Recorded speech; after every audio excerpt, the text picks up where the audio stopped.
আসসালামু আলাইকুম এভরিওয়ান। আজকে আমি তোমাদের সঙ্গে ডিমের ভুজিয়া রেসিপি শেয়ার করব।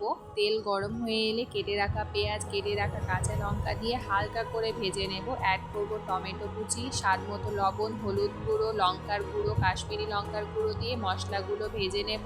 মশলা ভাজা হয়ে আসলে দুটো ডিম অ্যাড করব, স্বাদ মতো লবণ দিয়ে দেব। ডিমগুলোকে কিছুক্ষণ ভালোভাবে নাড়িয়ে নেব।